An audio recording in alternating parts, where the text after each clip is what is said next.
This event abolished,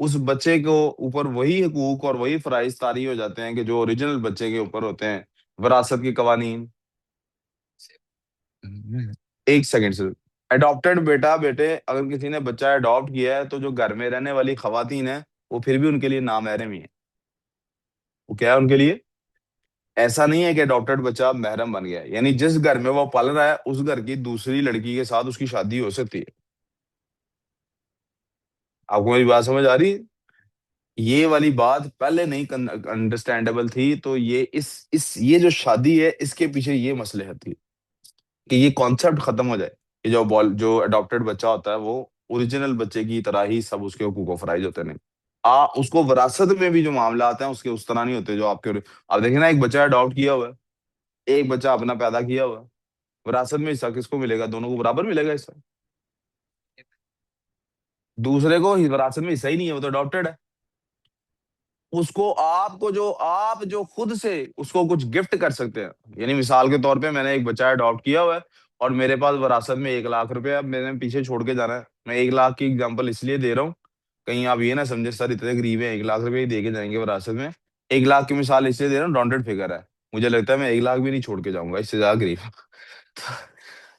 وہ 1 لاکھ روپیہ جو ہے میں اس کو پورے کا پورا اپنے اڈاپٹیڈ سن کو گفٹ کر دوں، میں اس میں سے آدھا اپنے اڈاپٹیڈ سن کو گفٹ کر دوں، اس میں سے 20,000 اپنے اڈاپٹیڈ سن، جتنا مرضی اڈاپٹیڈ سن گفٹ میں کر سکتا ہوں، وراثت میں وہ حصے دار۔